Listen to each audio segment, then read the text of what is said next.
Morgan, thank you so much for being here with me today. I think we go back almost 20 years, not quite 20 years that I've known you.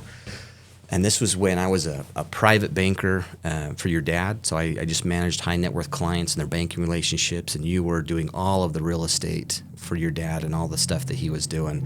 And I know you had your own things going on, but that's how I first got introduced to you was through your dad and the real estate stuff that he was doing.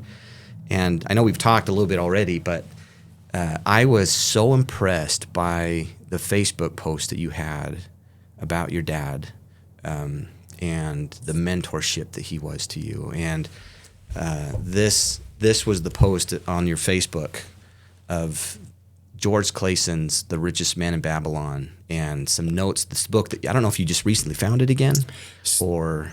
Yeah, so when my dad passed away, obviously he accumulated a lot of things. Yeah. And I guess I don't want to say I'm a hoarder, but I everything has momental value to me. So I kept everything. And the fact that I own storage units probably doesn't help. And so I was in cleaning out storage, and there was a box, and inside that box, like, that's what's kind of fun is going through it. You always find just different things. And so I thought, well, I have this book, but this book would be kind of cool for my office. Then I opened it up, and it had all these cool, markings and things like that he had. Yeah. And my dad's 80, and your dad passed away 2 years ago? No, it was the fall of 2020. So we're going on 5. Oh my gosh, that's so cool. Time goes so quick. Yeah. But I know how devastated you were Right. because it was sudden, unexpected. And to see these pictures, I mean, that's your book that you found. I know you brought the copy with you. Right. And these are some of his handwritten notes. I mean, you've got this property rule, 10, 20, 70, and you've got these, save 10%, pay your debts with 2/10, and live on the 7/10. Just these cool little notes that he's had in here. And for those who don't know, Ray invented this. It's not a quad machine. I don't know what you call it. It's a candy dispenser. Yep. That rotated, and there's 8 spots in it, and made some pretty good money in there. And then just was an inventor, a real estate, an avid reader, like you said. Right. This is how I remember Ray mostly. Right. He traveled the world and was always sitting with, helping with, talking with everybody. Right. And this is the most of the conversations I had with your dad as his banker was, where is he going? What is he doing? Right. Who's he talking to? Who's he helping? Right. So I just knew him as the most generous man on the planet, and spent a lot of it. He could afford it, and he spent a lot of his time just serving others. Right. And I adored him. And I appreciate that.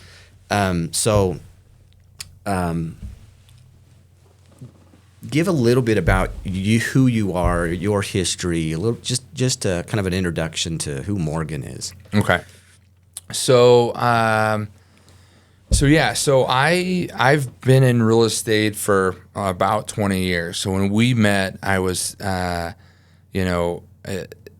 was kind of hanging out with my dad and riding around with him and checking things out, and he would always, take me to free lunches that bankers or, and that's kind of how he'd get me to go. And really he would say, hopefully you'll learn some stuff. And, it's funny, I'd leave those meetings thinking I didn't learn anything. And then you look down the road and you learn a lot. You have connections, you have all these things, that happen. And so, but 20 years ago, so I got into real estate. I got my real estate license. It's typical realtor. I wasn't sure where I wanted to go, what I wanted to do. It took 2 weeks to get licensed, but my father was looking at developing a little bit, and he always talked about investing into properties. And so I thought it would be a good idea, but then definitely I was influenced and nudged to go that direction. I think he knew that I wasn't going to fare well in school, and so he was an entrepreneur, and so it was something I think he thought that we could do together, selfishly. And then anyway, it worked out well for me. So fast forward 20 years down the road. I have a business partner, Jason. We run the Morgan Peterson team, and it's a successful real estate team here in town. We have a dozen agents, and we do really well, try to service our clients and give them the best customer support and the service that we can.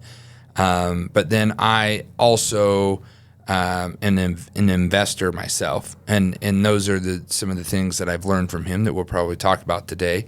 And so storage units, Airbnbs, single family, multifamily, commercial, you name it. Are you also developing ground as well? We're starting to develop ground, and then I have running his assets and stuff like that from his estate that we're doing. So we got our hand in a lot of different things, whether that's good or bad, I guess is day to day. But yeah, it's I got a family. I got 5 kids. We love to travel, love to do things together. They love sports. So right now, football is really big in our family. See a lot of pictures with you with your kids at the football games. Yeah, and so we do a lot there, and so again, travel a lot. I have a house in Costa Rica that's also an Airbnb that we rent out. Saw your post this morning. I'd love to go. Yeah, and so it's that's kind of our home away, and it just makes it. I mean, ownership somewhere else or a second home is a lot easier now with all these options of VRBO and Airbnb, and it just really makes it easy and makes it nice. So So a lot of pots, a lot of hands, a lot of cookie jars. Right. And we're going to talk about diversification, and we're going to talk about some real estate investing later. But I really want to dig into this thought of mentors first. Okay. When I was 17, that is really when my father turned from being a father. So my dad was a principal of our school. He's a Vietnam vet. He was very rough. I am so grateful of the strength that he had when he was an infantryman in Vietnam, and he came back fighting his demons and was a good dad, Right. a good and faithful dad, and didn't go down the road so many other people that was having PTSD problems had. I didn't realize he had PTSD issues until my 30s, Right. years and years later. But at 17, I joined the military with my dad. He was in the National Guard. I was convinced to go to the National Guard to help pay for college. And that was the first time that I saw my dad outside of being the principal of our high school and as dad and as farmer and all these, governing personalities of me. And it was so fun to see him as another dude in fatigues, in the back of a truck in the middle of the desert in Utah. And just laughing with the guys. I mean, he still took me under his wing. He still was incredibly generous. But that's really when I started to see my dad as a person, Right. And saw him mentoring me and what efforts that he put into a work ethic and the things that he taught me. When did that transition happen for you and Ray, like your dad? Oh man, I feel like it was unfortunately, unfortunately, I don't know. It was a long-term thing. Like when I was a teenager, we didn't have the best relationship,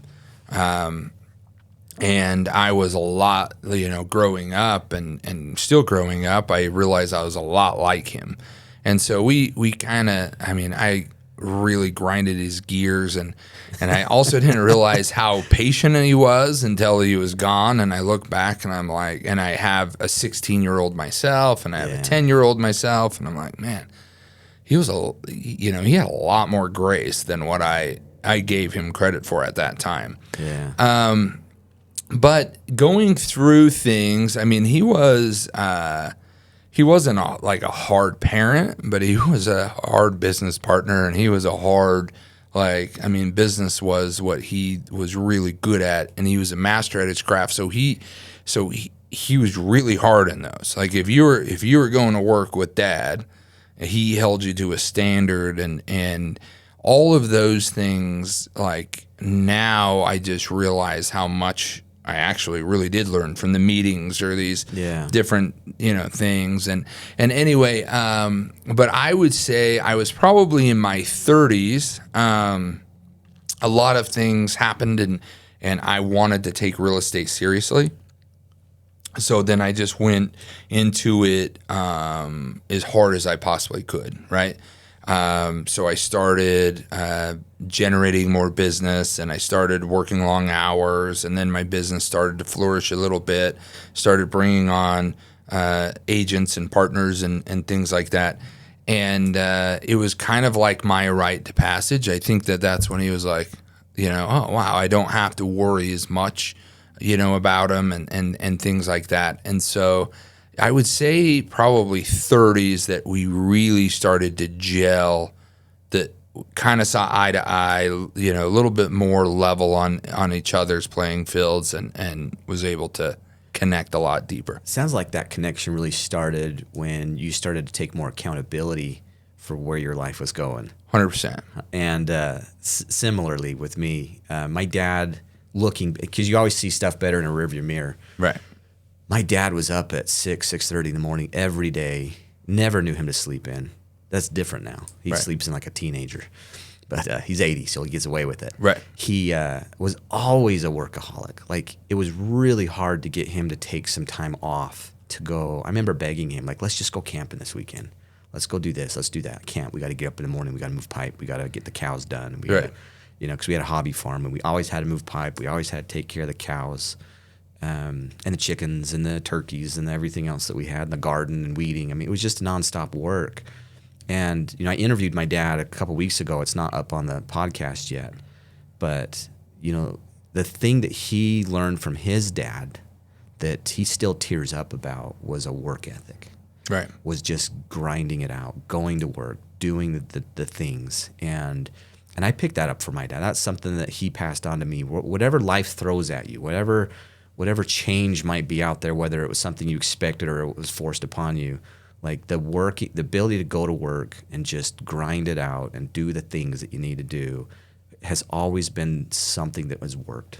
And I think that being productive, right? Yeah. Like my dad just struggled not seeing things being productive. He just couldn't handle it. He couldn't sit still. It was, we'd always tell him, like, for sure you have ADD. And he's like, I don't think so. And I was like, no, 100%. Yeah. And it was just that being productive part. And I think, and I know you're right, when I started taking accountability and then maybe having more self-awareness of, what was going on and what I was applying myself to, but then just being more productive, and then seeing, the mirror of what your what you put into it, you get back. And so I think that was a huge transformation into, in our relationship, for sure. Absolutely. And I know that my dad was same as yours, where there was frustration between us. Right. And I remember him coming home one day, and this was when I was smaller, but it's something I remember so vividly. I'm outside playing. I'm out doing what a kid does, right? Right. And we always had things to do. We had cows that had to be taken care of every day. We had all the animals that had to be fed, and lawns mowed and pipe moved, all the stuff that needed to be done. And he was often gone. He had summer jobs in addition to his career as a teacher and an educator and then principal. But I remember him coming home one day, and he would whoop my butt, like, if I was misbehaving and stuff. So I remember him coming home and this look that I'm gonna get whooped in his eyes, and he's like, and he came at me and he's like, I'm like, I didn't do anything. Like why are you got this look in your eye? Why are you like, I'm about to get whooped? And I yelled, I didn't do anything. And he's like, I know, that's the point, that's the problem. And I'm like, oh, I didn't do any of my chores. Okay. And so there's just all this, like, dad was such a workaholic, and we wanted to have other things to do. We had other priorities, and there was a lot of friction until I grew up and really just, like, I had to get those things done because it's on me. He did. My father was similar. It was different, and I don't know how he juggled it. I don't know his method. Yeah.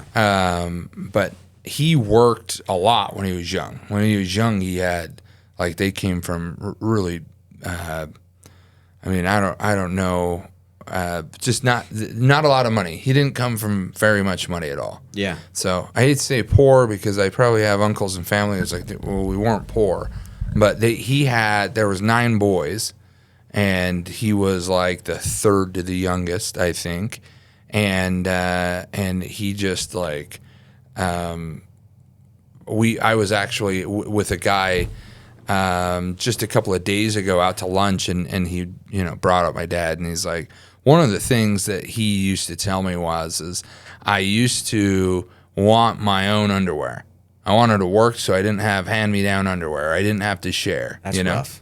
And so whether that's true or not, it came from somewhere, and so he worked really hard. But when I was a kid, he let us be kids.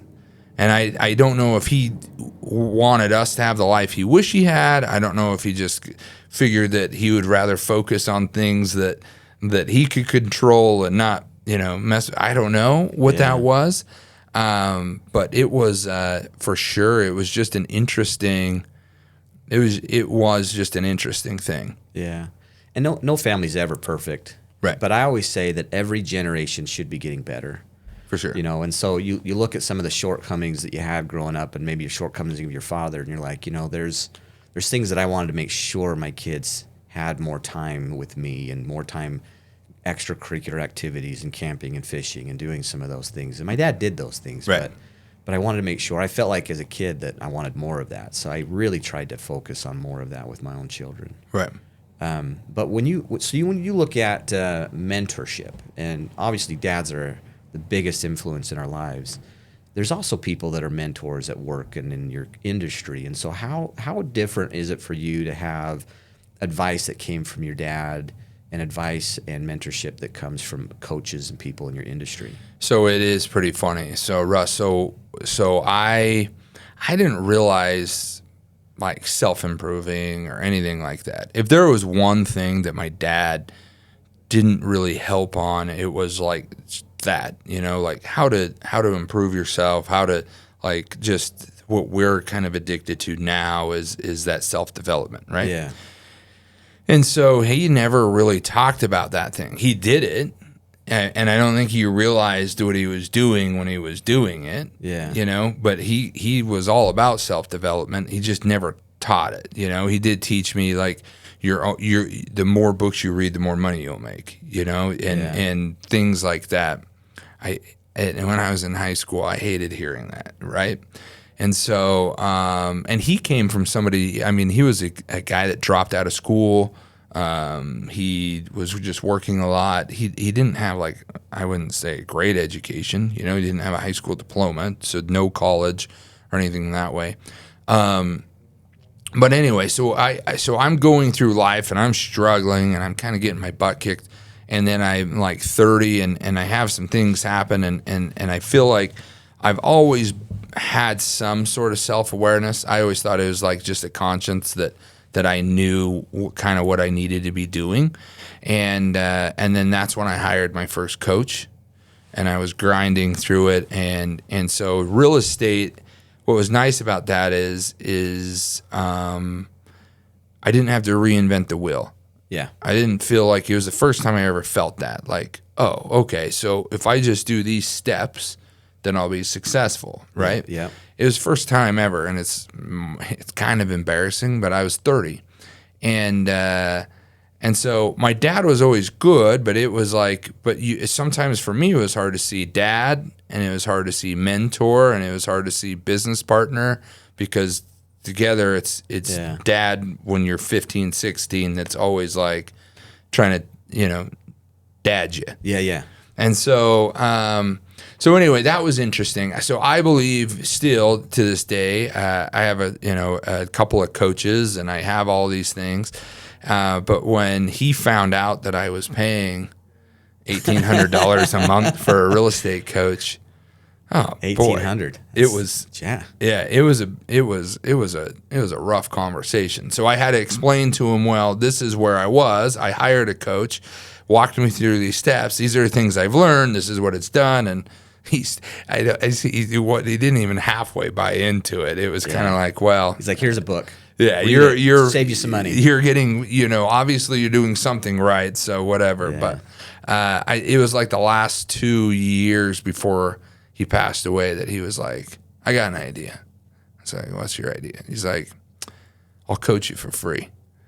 And I was like, it don't work that way. Like there's accountability and there's different things that, you need out of these things. Anyway, so mentors but the biggest things I do look back and whether it's the dad advice or business advice or things like that, because he operated at a high level, and he's one of the highest levels I've ever seen. And there's definitely higher levels even in our area, but as far as that I've known of is the highest level. He was very successful. And so I did actually, and I'm grateful for whatever that is in my brain, that I was able to collect a lot of these, these things. And I think when he passed away, that's one of the reasons why I just held on to everything, Yeah. So for me, when I'm looking at the mentorship and the coaching piece, I feel like I got character from my dad, right? A work ethic. I got character. I got morality. Foundational things of my personality. But then when I look at coaches and I look at the industry that I'm in, my dad is not an investor in the market. He doesn't do financial planning. He doesn't do, estate planning and tax planning, all the things that I do. So being able to see the deficiencies of education that I know what I don't know, and I can go after those things, and those things open up other doors that I didn't know. Right. And so for me to be able to go and target areas of my life, areas of expertise, whether it's reading a book or talking to mentors or what my favorite thing is finding someone way better than you are and hanging on to their coattails for a while until you can stand at their level. Right. I love that. I love surrounding myself with people who are better than me. But that mentorship that's more focused. That's really more educational for me. And I'm so grateful that I still have the opportunity to have discussions about, things that I'm learning with my dad. Not necessarily that he's maybe that interested, but here's something I learned or here's something, and have some conversations with him and bounce ideas off, because it's more of that now than it is anything else. But I feel like it's the character and the foundation of my person that I really got from my dad, and it's the commercial coaches and the career and the industry people that's really I've been able to, because I wanted it. I went and sought it out. I wanted to fill a gap, and that helped me. Well, and for me, I think what was big with my father is he was just a good example, right? So he walked the walk, he talked the talk, and at the time when you're in it and you're trying to keep up, it's some big strides, right? Some big shoes to fill. So you don't love it as much, and you try to talk yourself out of it, and then when you realize that he is walking the walk and talking the talk and going the direction where you want to go. Yeah. I feel like that's what trumped for me everything else. Like I take everybody like bits and pieces and different things, and I'm like, well, this guy like I agree with this, and this, and this, and I can apply that in my life. Yeah. Yep. But the rest of it, I think, is BS or something, With my dad, I like, and a lot of it's the dad, right? You just believe everything he says.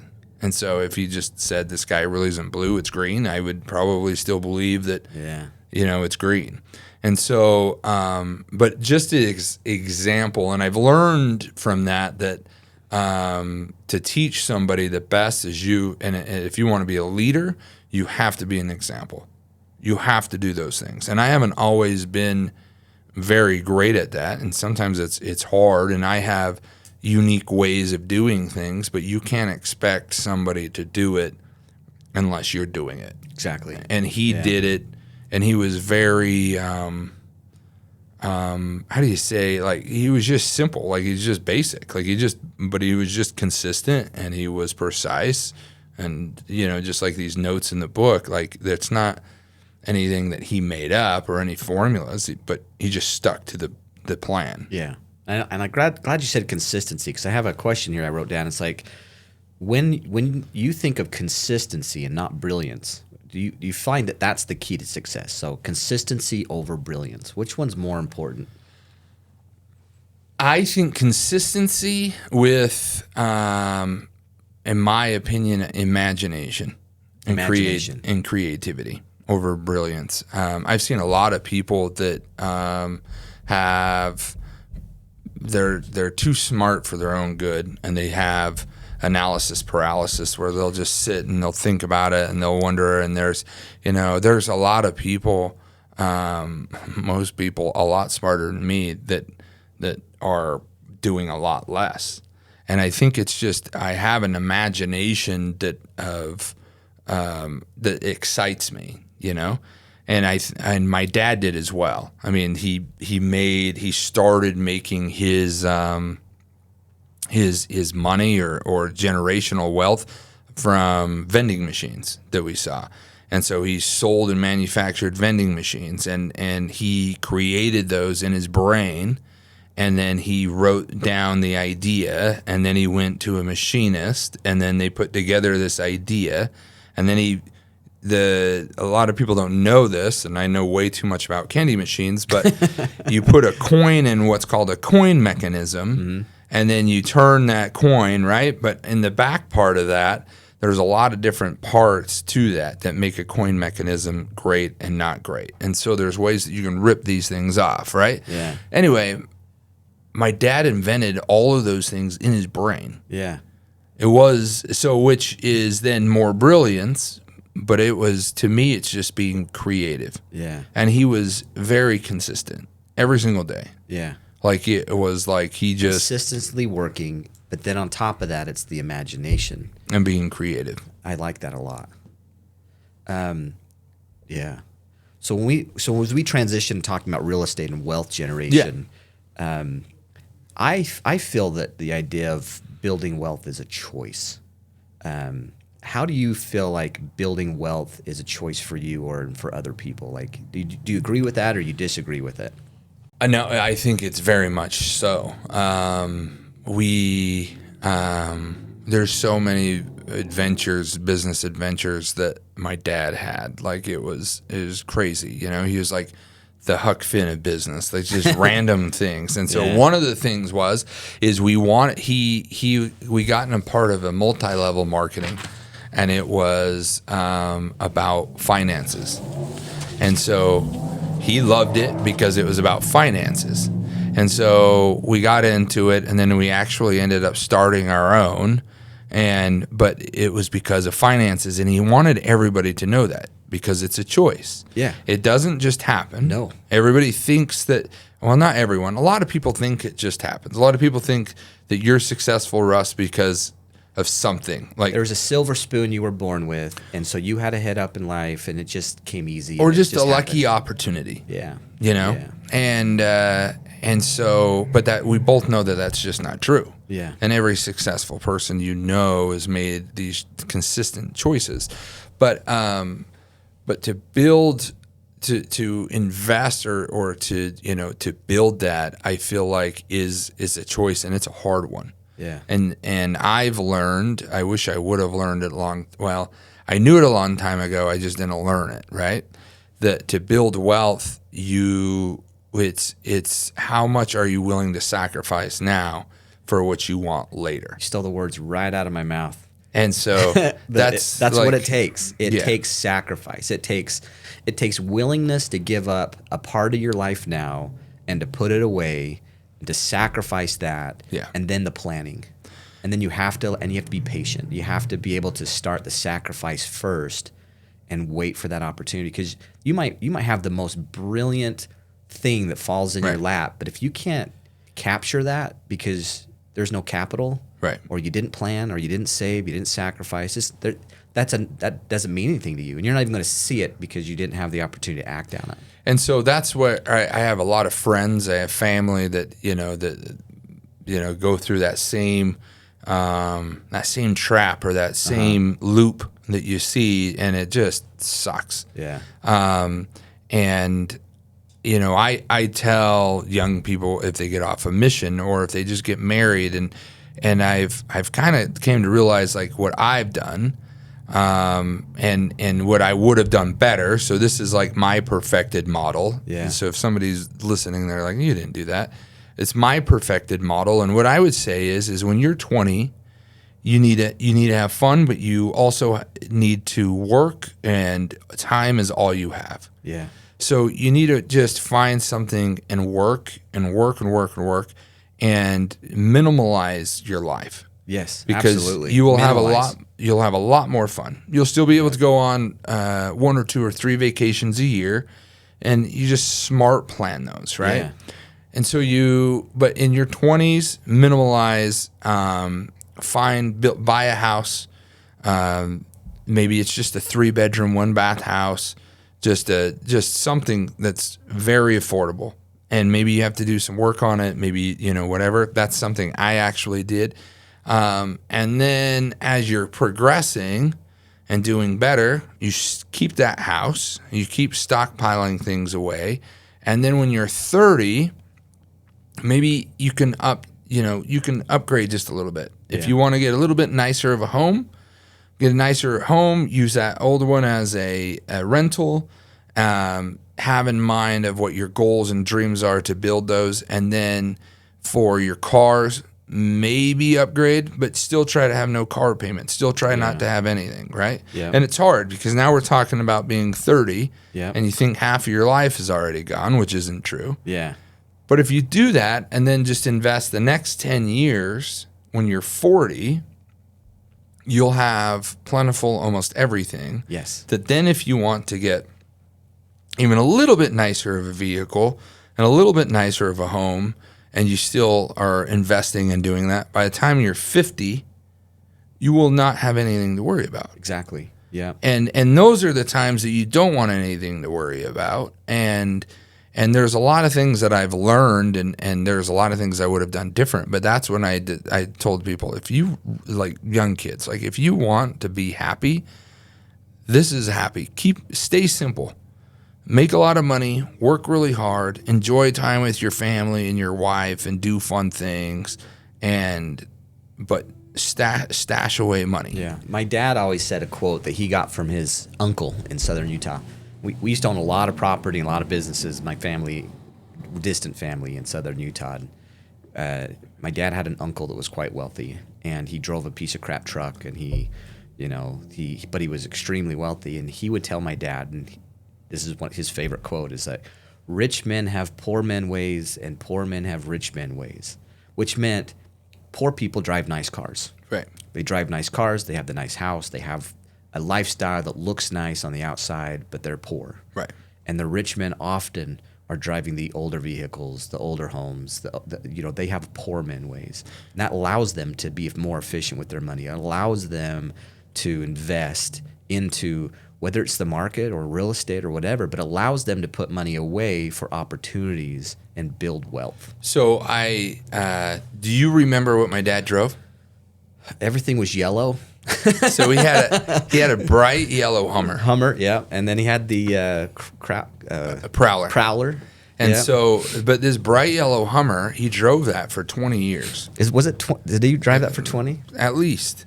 And I remember when he got it and he drove it, and he literally just drove it until it blew up. Yeah.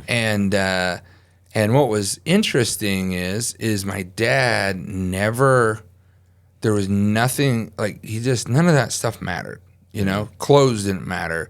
There's a funny story about that. Clothes, cars, things like that didn't matter to him. And I think that that's true is myself, I buy into the things that don't matter, but I make those matter when the things that actually matter sometimes I put on the wayside. Yeah. And that's kind of the difference, I think, from somebody who's ultimately successful, is they know, they can prioritize these different things. Exactly. And then we could go into assets and liabilities. Yeah. They hate liabilities. Yeah. Anything that's a liability really almost sickens them, Yeah, right? absolutely. And an asset is something that they salivate over. Mm-hmm. maybe I think maybe it was you that we were talking about this. So my dad, he would call them hand me ups. So I'd run through styles of clothes pretty fast, and then instead of taking them to the thrift store, I'd give them to my dad, and he'd go through them and keep whatever. And he would never buy shoes ever, and he wore cowboy boots, and then all of the shoes that he ever had, I gave to him. And that's funny. We were at a barbecue, and I remember looking at his shoes, and they were like filthy for one.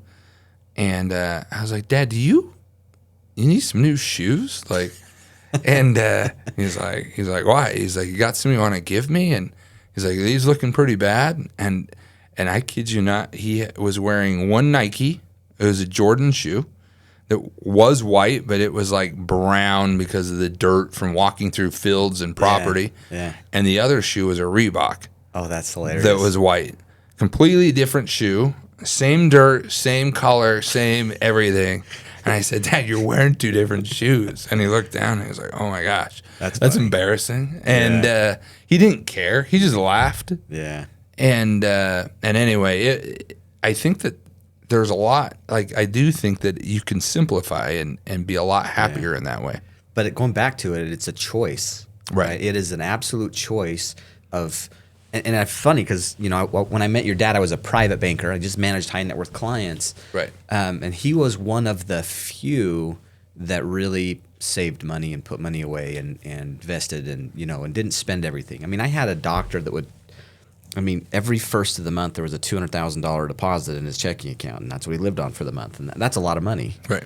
But I learned that it didn't matter if you had a $2,000 paycheck or a $200,000 paycheck.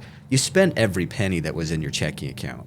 So if you didn't move it, if you didn't pay yourself, as they say, right? If you didn't move that and put it somewhere out of sight, out of mind, and put it into your opportunity bucket, it just got spent. And I know so many high net worth clients who live on every penny they make, and they get to this point of retirement and they're like, "Well, I've saved $2 million, but I really need $20,000 a month to maintain my lifestyle." And I'm like, "Well, $20,000 a month is $240,000 a year. Let's just do the math on what you need in a balance to, if you're looking at rules of thumb, like 4% withdrawal rate rule of thumb, that's a pretty hefty size, and then $2 million is not enough." So when we were talking about that multi-level before I got off in the weeds, that's one thing that he always talked about. It's not how much money you make, it's what you do with it. Yep.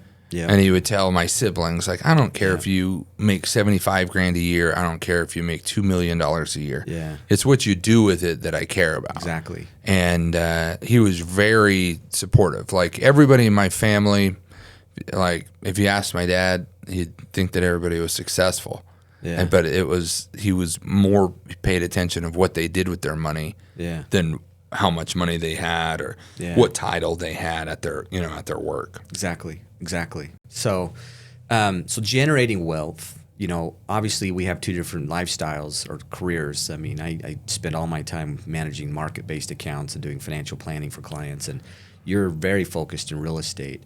And I don't think it matters where people put their money, but you need to invest in something. You need to put money away into something. But how do you, when you look at real estate investment, for you, why is that so attractive as a method to build wealth, one, and two, attractiveness to providing lifetime income so that at some point, when you're older, your mental capacity is going to decline. You're going to get slower. You're gonna want to have less work to do, Right. And so living on some of the income from some of this real estate is going to be more important than generating more of it. Right. There's going to be a transition there. But why is it such a good place to build wealth, and two, on the income portion, long term for income planning for you? How is that? Those two things kind of come together. So I used to flip homes a lot. And as I would flip homes, you would type in the address, and you could see the history of the address. Uh-huh.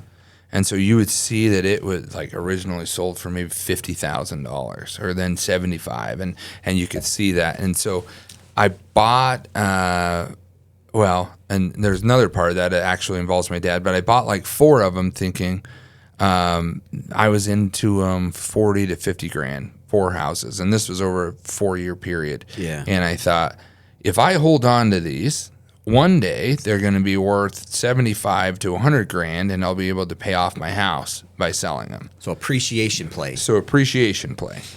And then I just kept actually going on that, right? Mm-hmm. And then it became a monthly of what I wanted to make for revenue as a passive income. But then you saw the appreciation really go up, and then it was like, well, it was beat into me of like you do not spend or you do not sell or assets to pay for liabilities.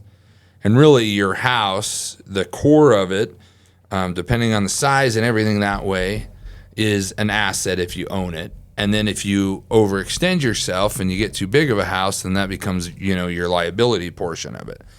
And so I just held on to it. And the other thing that got me into real estate was my wife was managing my dad's apartments, and she was pregnant, and she just had the baby, and I had to go collect rents. And she was like, all right, now in this box, there's going to be cashier's checks. And she's like, money orders, like you cannot lose any of this. It all has to be accounted for. And people would just, shove it in there like they didn't know. And I had this grocery sack because that's what you would do. And I like stuff all this in there. And I just remember looking at that and I was like, oh my hell. Like my dad doesn't do anything for this.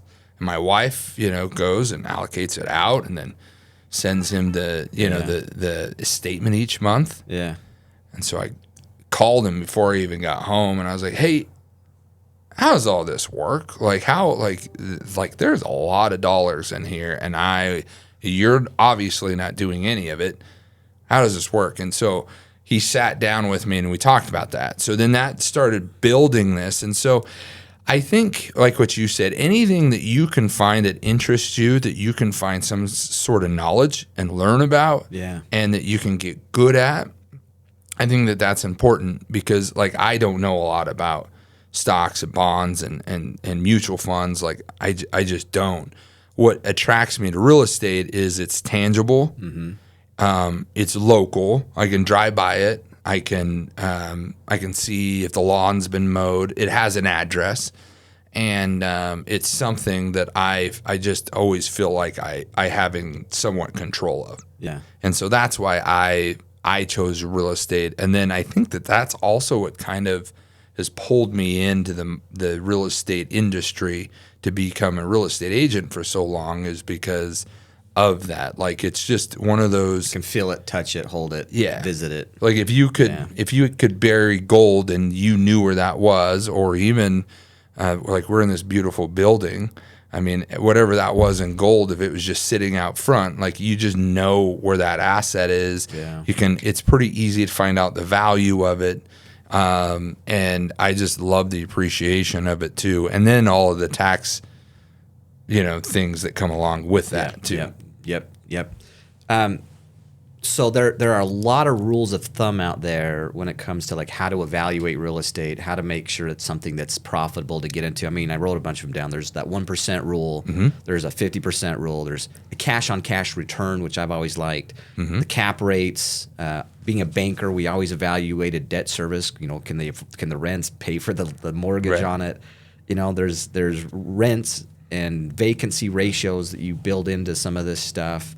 When you look at those guardrails, when you first, you see these large real estate investors that have teams of people that they turn over every rock. Right. What's the liability that might be underlying in that property that you don't see from the surface? But when you're first looking at and evaluating a piece of real estate, are there some of these rules of thumb, like the 1% rule, that are really outdated, not too useful, they've been replaced by better things, or are there still, these are the top 1 or 2, 3 things that I do when I first see a piece of real estate that keeps me out of trouble?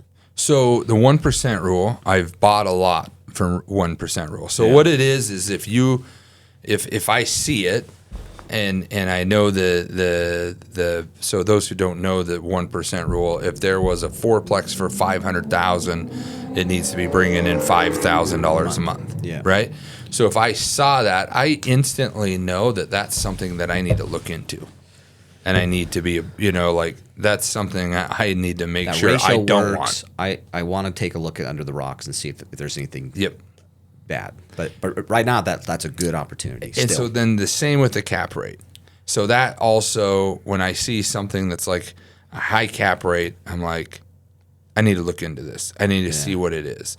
And so I look into those things, but that's not what, and I'm different. Yeah, and yeah. so I break it down simple so that I can think in my own brain. So what I'll do is I like to see what my equity position is going to be.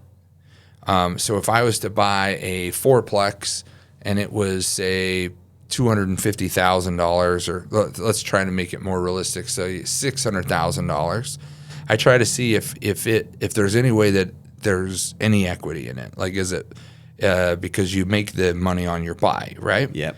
So if it's not, there's a good chance I won't touch it. But if it's 600,000 and I'm like, well, it's actually worth 750 if you did some repairs or you did some things like that. Added another room.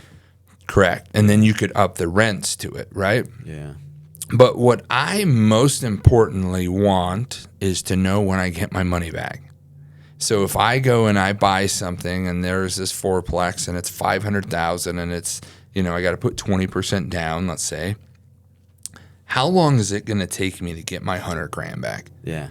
Because I want that damn fast. I don't want to wait 15 years. I don't even want to wait 10 years. Is it I think you have a 5-year rule? And so I have a 5-year rule. Yeah. And so if it's an older, rougher building that I know is going to need some maintenance, then I'll do a 5-year rule on it. If it's like a newer townhome or just built or whatever, then I'll do a 7-year rule on it. Yeah. And because what I look in my brain, I've always thought this, but I'm planting these money trees once every 5 years. And on the 6th year, I get my money back for my first one. Then now I can plant that. Does that make sense? It does. And so I just keep moving those. And so then these are now profiting and paying for themselves and making me money.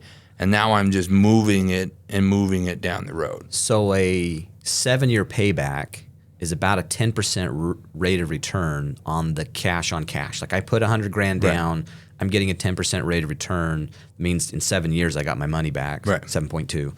And I can now put that into a different piece of property. And so that's kind of a benchmark, I guess, if you look at it. 5-year payback is a higher rate of return. Right.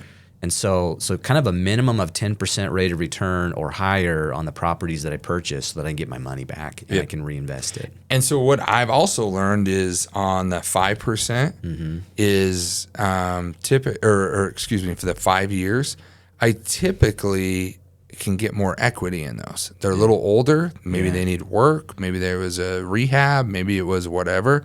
So now I'm getting into it and say it's a $500,000 property, but it's worth $650,000 plus I'm getting all my money back within 5 years. So then that 6th year, that thing's going to be worth, there's a good chance it could almost be double. Yeah. Or if not, at least 30-40% more of what I paid for it. Yeah. So circling back on a couple things, when you said don't sell assets to pay for liabilities, I mean, that goes all the way back to that Richest Man in Babylon book. I mean, he's always talking about you don't harvest your babies; they're going to make grandbabies. Right. Like, so don't take the thing that's making you money that's going to have more babies and more money to build for you. But you also didn't really talk about, like, I guess I'm curious on we've had an enormous amount of appreciation the past 5 years. Right. Incredible. The market's done just the same. I mean, if you look at the market, like the S&P's doubled in the past 5 years. So if I would have had a market-based account, I would have doubled my money, which we did. But if I had real estate, I also just about doubled the value of the real estate as well. So on both ends, there's great appreciation on the wealth generation that's happened. But when you look at the analysis on your cash on cash return or that 1% rule, and you're looking at that, how much does the appreciation come into play And there's a lot of people that talk about things are so expensive now. It's hard to find good deals at cash flow like we do. It is. But how do you feel like, do you really put appreciation into your brain as far as my rate of return in that property that I purchased right now? Or is it, nope, it has to cash flow, it has to meet, I got to get my cash on cash payback. But do you kind of secretly in the back of your head also think, well, if this appreciates 5 or 10 or 15% in the next 5 years? So I don't. Well, I do and I don't. I know it's going to, and I want that, but I don't play off of that because that's the gravy, and that's what's now you're betting on that it's going to, and you don't but you don't really know. I think there's a lot of people that have jumped into real estate lately with an underperforming piece of property, right, hoping that the appreciation makes them whole. Correct. And the bad thing is because let's talk about risk for a second. That's in the market world where we're looking at investing in companies, Amazon, Microsoft, Nvidia, like whatever that is. Right. The risk analysis of what's the income look like? Are they profitable? What's the competition? Are they relevant? Is this a bubble? Like all of these things that are risk get analyzed nonstop in our industry. I mean, and then the risk of the appetite of the person and their appetite to engage in that risk might be different from this year to 5 years from now. But and we also have, and this is where I'm going with a little bit with risk, is the last 5 years, enormous amount of appreciation. When we have Nvidia, for example, that's gone you have people have outsized positions. I have an enormous amount, a chunk of money in a certain stock that is outsized for my portfolio, and the way to reduce that risk is to harvest some of those things and spread it out into different areas and rebalance a portfolio, if you want to use those words. How do you manage the risk in real estate? How do you ongoing monitor for it? Right. Is it something that's on top of your mind like it is for us? How do you adjust the risk in those portfolios, and how do you deal with that?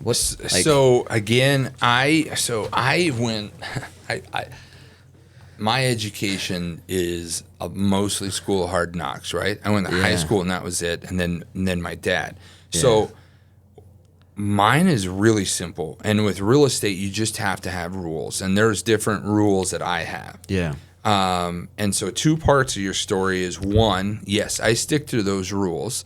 I don't bank on, well, I could raise rents and then in 5 years it could, I don't do any of that. That's all gravy. And if it happens, then I'm really going to look smart, right? Yeah. But I'm betting on We look smart now and handsome.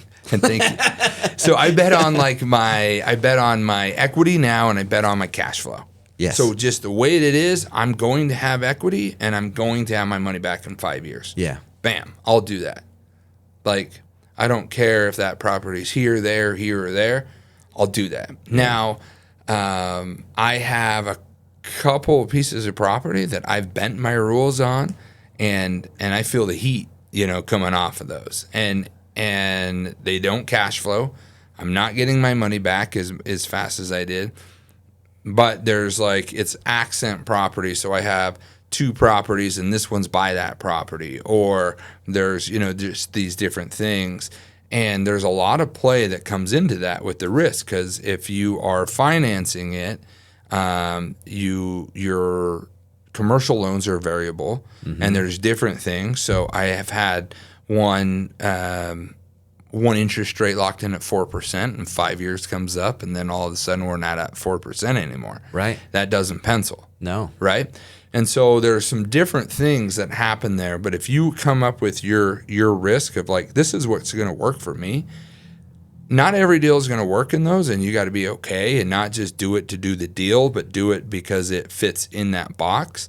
And in those, I've never lost, and I've only won. And so the cool thing, what I also like about real estate, is I'm putting a 20%, down on it, but I'm also making 6% back on the total amount of that property, typically every single year as it goes up. Yeah. And so when there's a lot of properties that I had 20% down on, and say, the average price was, say, $250,000, and if you have 10 of those, so $2.5 million worth of property that you put 20% down on. So say, 500 grand, just to be, say. So I put 500 grand down, $2.5 million, and then they double. So now you're at $5 million and you've still only put 500 grand down. Mm-hmm. And so that's one thing that I think is pretty awesome about real estate when you play it long term. And it's not sexy. It's fun for the first 30 days you have that project or that property. Yeah. But it's not after that. It's like, it is pretty boring, and the checks aren't big monthly, and you don't see it. And it's not microwave money, is what I tell people. I'm like, this is crock pot money. Like, this microwave is money. I like down that. The road. This is your retirement. This is not. Yeah. You're gonna pull it out in 5 years, and and there's different. And that's why my dad was always diversified, because he understood that a lot better than I did. Like, this is a 5 year. This is 5 year term. This is a 10-year term.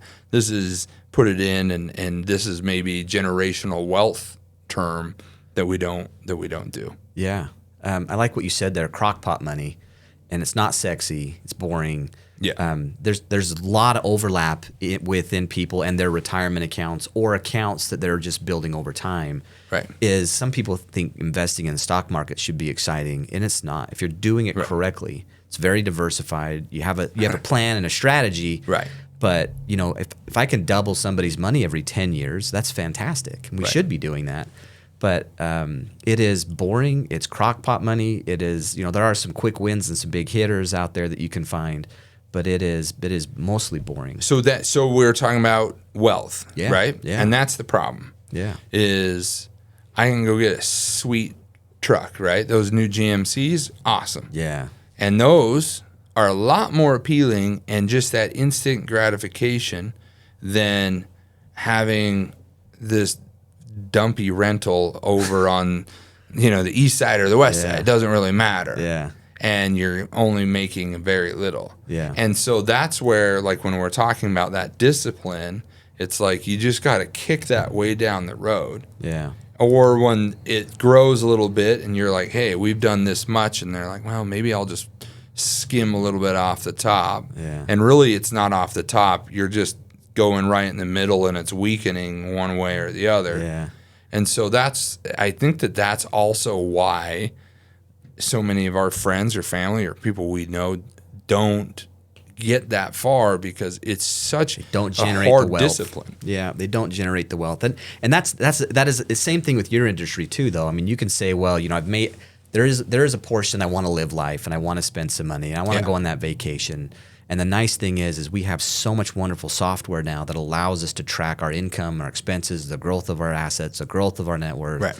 And what happens if I take 100 grand out and play with it? So we can track those things. But I know I've taken so much time from you. No, you're good.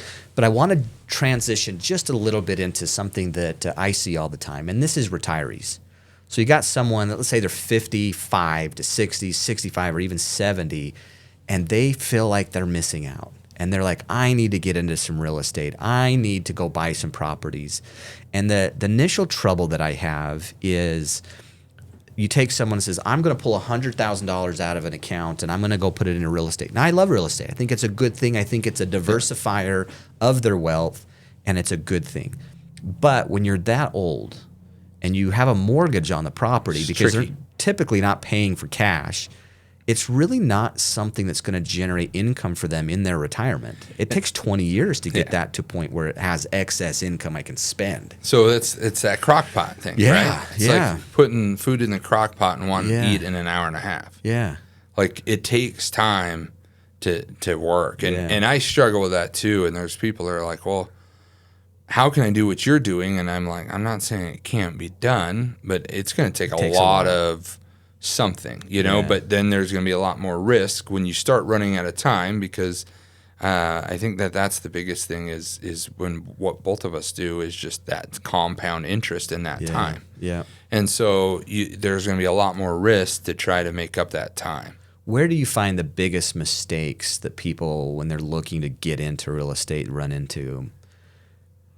I think the forecast trying to forecast, just like this is going to be an amazing cash flowing property, and they overdo it. Yeah.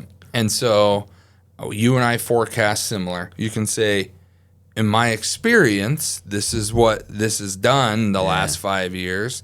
I don't know. Maybe you'll do it in the next 5 years. I'm guessing that that's similar, different I think it's metrics. easier for you than me because you have, here's what I can pull a report and say, here's what rents are in the area. Right. Here's the property I'm purchasing it for. Yeah. There's some real hard numbers that you can come out with that you can say, this is the valuation I should give. There's similar things we can do, but ours is so so easily changeable that there's not some standards there that's easy to follow. And so I feel like people forecast, like what you said, like, oh, this is going to go up in value. Yeah. Oh, this is going to be crazy.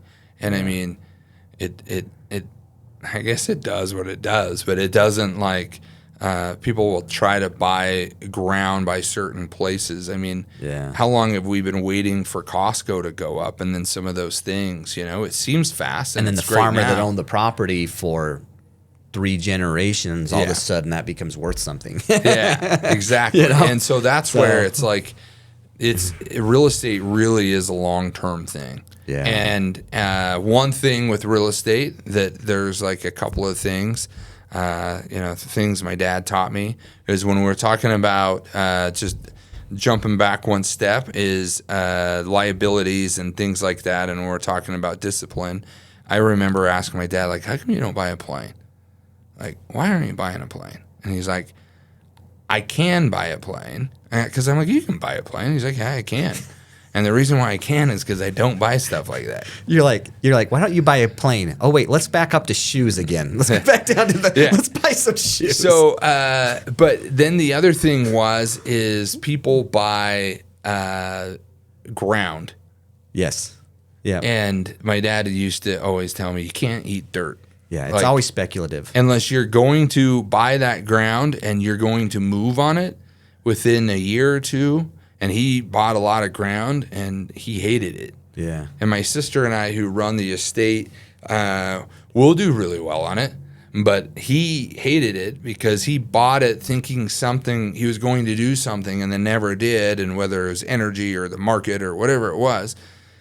And he would always tell me, he's like, man, I own too much ground and not enough asset producing things. And it just I remember having that conversation with Ray. And so you can't eat dirt. Yeah. So don't buy dirt. Buy an income producing asset that's going to pay itself back, because your dirt is not going to be paying itself back. Yeah, and really the successful people that buy dirt are going to develop it. Yes, I mean they're going to put something on. They're going to fill it up. It's not going to be dirt for long. What advice would you have to somebody? Because I've ran into this recently several times. I had a guy that I was talking to, $18 million in real estate, and he bought it, had some good appreciation in it. So, but the appreciation run, I think is I mean, there's more appreciation to be had, but not like we had in the past 5 years. But the rents he has on it, and what he can charge for it, and what he can sell it for, $18 million in real estate, and his, before all the tax finagling that goes on, a 4% return is where he's at. And after some of the tax issues, you're adding maybe 2 to 3% too. So he might be getting up to 6, maybe 6.5%, 7% total rate of return after all the tax benefits of owning real estate come in. But he has an enormous amount of property he's sitting on, valuation. Right. In my mind, it's like, well, if you're going to continue to generate the wealth that you've wanted to generate, you probably need to do something with the rate of return that you're getting. And if you can't increase the rents, I mean, real estate's great, but what's wrong with liquidating some of that property that's so valuable with the lower rents, not giving me the rate of return that I need, and deploying that in some other form? So when you were saying that, it gave me a quick 5-second thought on that 7-year-old that you said, what do you do when they want to do something? Yeah. I think one of the things that they could do if they wanted to would be to flip something. If they had the energy, or if they're grandkids or something, if they want to do that, that's one way that they could do it. On this sort of thing, I think that that's the beauty of wealth building and just generating wealth, is because there's not like really a right or wrong way. It's like, what does your stomach allow you to do? Yeah. You know, like, would you feel way better if you had a ton of real estate and you were making a lot less money, but you could drive by it and you could name each building after whoever, you like, whatever that would look like? Or what's your end goal? Do you want to make a lot, do you want a lot more money? Because then we got to start looking at these things, because when your real estate portfolio gets so big, now you have managers and you have, city utilities and you've got property taxes. Yeah. And so then that's the nice thing. Is it like, hey, wouldn't it be nice if you just put it over here and then there's only one or two guys that are, managing it, and you're just getting a statement instead of having to break down all of these different things? And so I don't necessarily have the right answer. It's just like, what does somebody feel good with, maybe even, leaving for their posterity? Like, what do they want to leave? Do they want to leave them buildings, or would they rather leave them, something more liquid? Right. And so I don't know. I do think that, and that's what, in the end, there's just so many different ways that all work. But if it's just to capitalize, I do see what you're saying. Like, you got to start breaking these apart slowly and transitioning them to something that's just a return based. Yeah, you said two things there that we're kind of closing up here. Two things that I wanted to kind of revisit with that. The first one is, I think you're absolutely right, and every conversation I've had has gone that way. It's, what do you want to do? Like, are you happy deal making, running the real estate, doing that thing? Because I think, especially with people with large portfolios, real estate portfolios, it's in their DNA. Yeah. Like, and honestly, the guy that I was referencing specifically, he doesn't even care the rate of returns 4% with the valuation of his properties. Right. He loves it. Yeah. And to the thought of him not having that to do every day is painful for him. Yeah. And so it's like the farmer who, I don't care that I'm dirt poor and I can't afford anything. It's my lifestyle, and I'm going to raise those cattle. Yeah. Or I'm going to go out there and chase them around, swear at them. It's just their lifestyle. And so what are you going to do? And that's a big, big piece of it.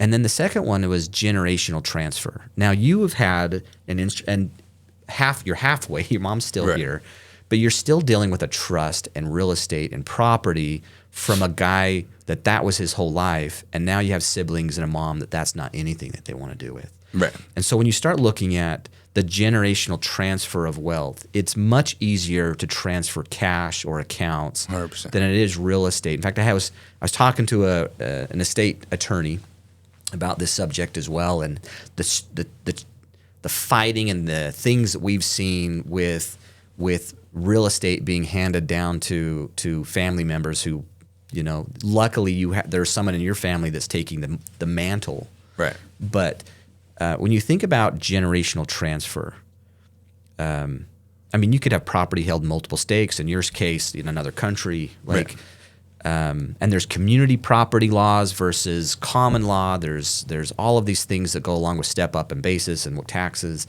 But when you look at generational transfer and where you might head with your own net worth and your own things,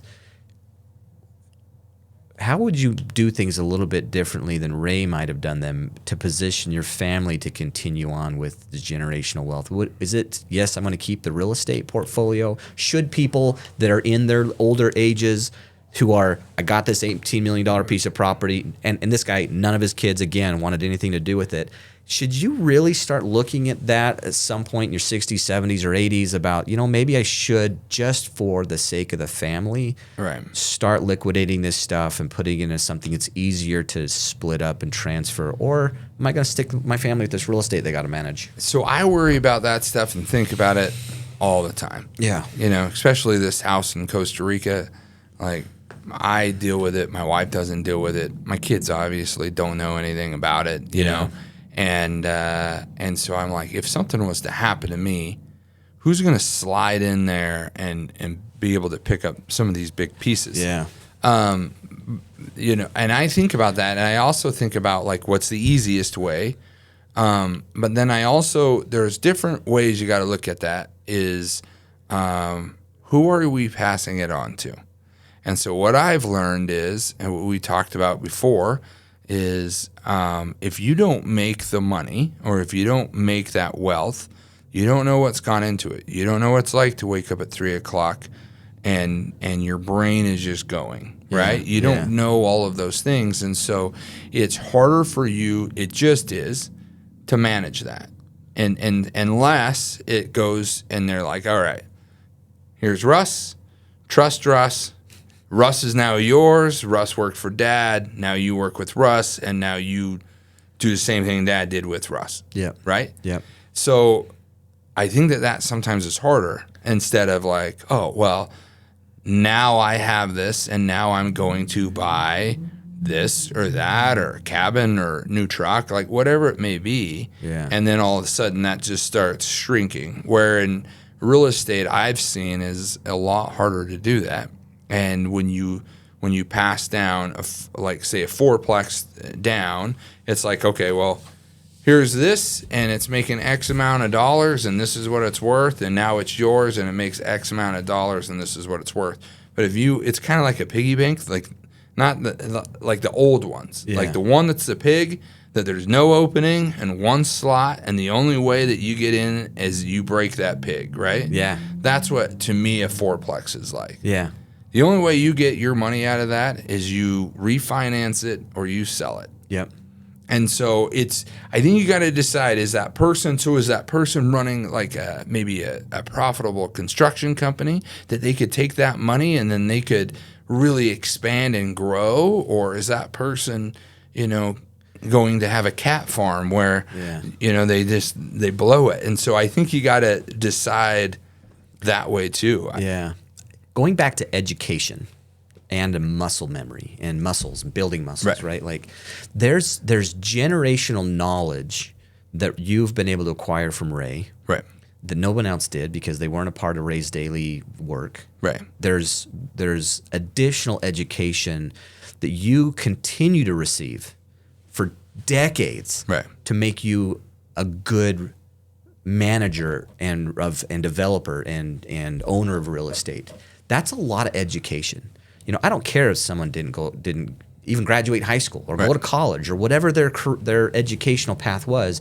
If they've really dug into the education of the industry that they're in, they're so much smarter than I am. Period. Yeah. Right. And so you look at leaving that you have that education, that muscle that you've built over decades, and to leaving that to a feeble, unmuscly, uneducated person and a family to take care of, it's just not going to go well. And they don't know how to do that. And I find that same thing with people who want to get into real estate, especially later in life. 100%. Where I, and I have a lot of like doctor clients and things where they're like, well, I have this extra money. I'm like, well, what do you want to do? Do you want to start building a nest egg and putting money aside out of your checking account, putting aside and building an opportunity bucket so that you can then invest into real estate? But let's really talk about what that looks like long term, because do you want to you have to treat real estate like a business. Right. It is a business. You have to operate it like a business, and you have to have business acumen. And it's not the same as running a McDonald's. It's real estate, and you have to learn how to evaluate all these things. And there's a lot of education that goes into there. And I'm still learning. And if you want to be educated and go down that path, and it's a wonderful piece. You could have, another leg to the stool of your wealth and income and retirement, but you have to have the personality to want to run two businesses. I got a career of working in my profession, and I've got a second career into real estate. And so two things with that. Wanting to jump in, you got to treat like a business. You want to give it to somebody, especially your children or a wife or something that's happening to you. There better be someone in your family that has that educational muscle to be able to take the mantle. Otherwise, it's such a good idea to start looking at your retirement planning and generational wealth planning as transitional.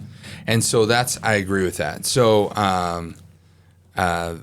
siblings, say, hey, will you teach me how to do this? And I'm like, well, it's not a hobby.